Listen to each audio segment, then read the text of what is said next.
नमस्कार, मैं हूं अमित तिवारी। कांटे की टक्कर के बीच त्रिकोणीय मुकाबले में फंसे दिल्ली के चुनावी रण में रोज कोई न कोई मुद्दा जोर पकड़ रहा है। शीश महल बनाम राजमहल, पूर्वांचलियों का अपमान के बाद अब जाट आरक्षण पर बीजेपी और आम आदमी पार्टी के बीच जोर आजमाइश हो रही है। उधर जाटों के आरक्षण को लेकर कांग्रेस, आप और बीजेपी दोनों को घेर रही है। ये रिपोर्ट देखिए। दिल्ली में जाट आरक्षण को लेकर इन दिनों चुनावी राजनीति गर्मा गई है। प्रधानमंत्री मोदी को लिखे अपने पत्र में दिल्ली के पूर्व सीएम अरविंद केजरीवाल ने दिल्ली के जाट समाज को ओबीसी सूची में शामिल करने की मांग तो की ही, साथ ही पीएम मोदी और गृह मंत्री अमित शाह समेत पूरी बीजेपी पर जाटों के साथ धोखा करने का आरोप भी लगा दिया। जाट आरक्षण के मुद्दे पर आम आदमी पार्टी भले ही बीजेपी को घेर रही हो, लेकिन उसके आरोपों पर बीजेपी के साथ साथ कांग्रेस भी जमकर पलटवार कर रही है। नई दिल्ली विधानसभा सीट से कांग्रेस उम्मीदवार संदीप दीक्षित पूछते हैं कि 10 साल तक सत्ता में रहने वाले केजरीवाल को चुनाव के समय ही जाटों की याद क्यों आती है।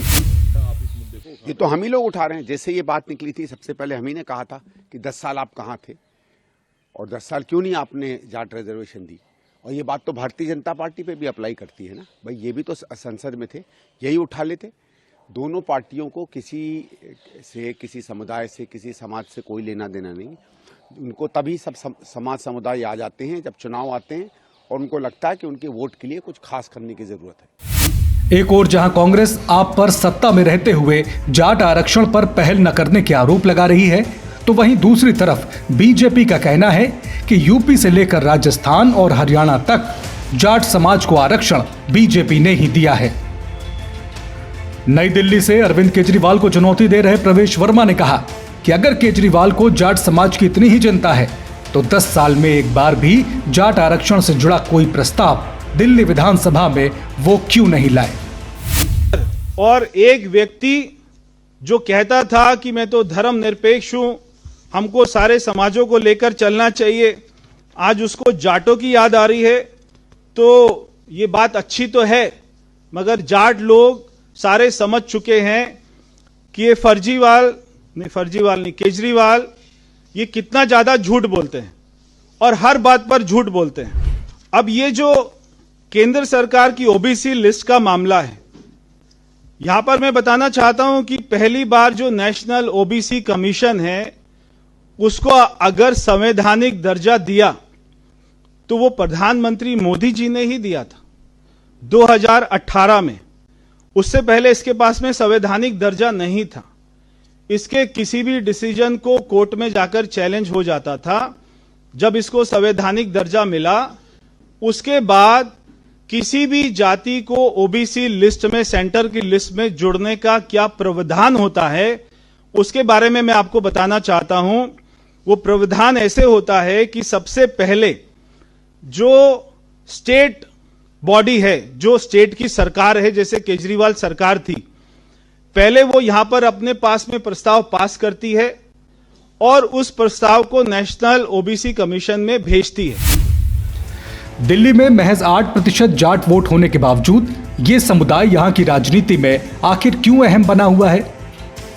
आइए आपको बताते हैं कि दिल्ली के अलग अलग इलाकों में जाट वोटरों की संख्या कितनी है। मुंडका में 28%, नजफगढ़ में 25%, बिजवासन में 23% के आसपास जाट आबादी रहती है।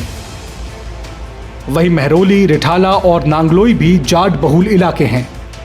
मोटे तौर पर देखें तो दिल्ली की 70 विधानसभा सीटों में से 10 सीटें ऐसी हैं जिन पर जाट निर्णायक भूमिका में है। यही वजह है कि कांटे की टक्कर में फंसे दिल्ली के रण में आप जाट आरक्षण के मुद्दे को भुनाने की कोशिश कर रही है। दिल्ली के जाट समाज के साथ प्रधानमंत्री श्री मोदी जी ने, गृह मंत्री श्री अमित शाह जी ने और भारतीय जनता पार्टी ने पिछले 10 साल से बहुत बड़ा धोखा किया है। दिल्ली सरकार की एक ओबीसी लिस्ट है। इस ओबीसी लिस्ट में, दिल्ली सरकार की ओबीसी लिस्ट में जाट समाज का नाम आता है।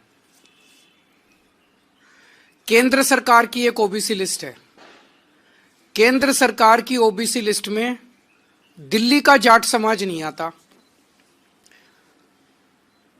तो दिल्ली यूनिवर्सिटी में जब बच्चे एडमिशन लेने जाते हैं तो उसमें दिल्ली के जाट समाज को रिजर्वेशन नहीं मिलता।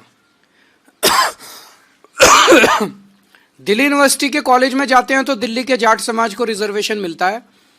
केंद्र सरकार के किसी भी कॉलेज में या यूनिवर्सिटी में जाते हैं या केंद्र सरकार की किसी भी संस्था जैसे दिल्ली पुलिस हो गई, डीडी हो गई, उसमें नौकरी लेने जाते हैं तो दिल्ली के जाट समाज को उसमें रिजर्वेशन नहीं मिलता।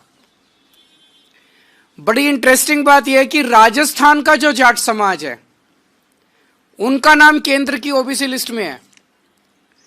तो दिल्ली यूनिवर्सिटी में जब एडमिशन लेने जाते हैं तो राजस्थान के जाट समाज को रिजर्वेशन मिलता है दिल्ली के कॉलेज में, दिल्ली के जाट समाज को दिल्ली के कॉलेज में रिजर्वेशन नहीं मिलता।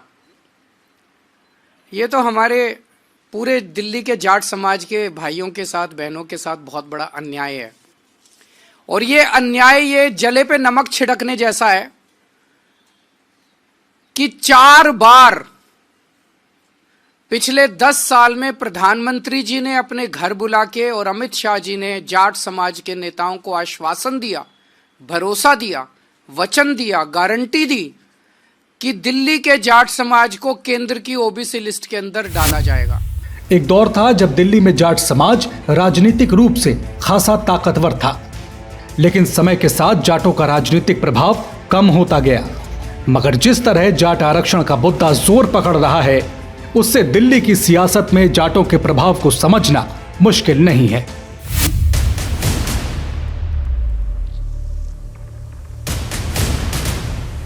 दिग्गजों की जंग में आर पार की लड़ाई। भाजपा सरकार में दिल्ली में जनहित की कोई योजना बंद तो नहीं होगी, लेकिन उसमें जो बेईमानों का ठेका है ना, उनको बाहर निकाला जाएगा। मुद्दों का शोर, चुनावी राजनीति गहराई। आज प्रधानमंत्री जी 38 मिनट बोले और 38 मिनट में से लगभग 29 मिनट वो दिल्ली के लोगों को, दिल्ली की चुनी हुई सरकार को गालियां देके गए हैं। चुन चुन के गालियां दे रहे थे, मैं देख रहा था, बहुत बुरा लग रहा था मेरे को। आप कांग्रेस और बीजेपी में त्रिकोणीय मुकाबला। नेताजी को भांपने दिल्ली का वोटर चला। चुनावी संघर्ष के बदलते रंग, दिल्ली का मतदाता किसके संग?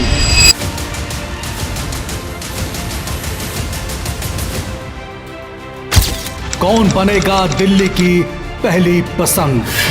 देखिए दिल्ली विधानसभा चुनाव की महाकवरेज। दिल्ली के दिल में कौन, सिर्फ जनहितैषी पर।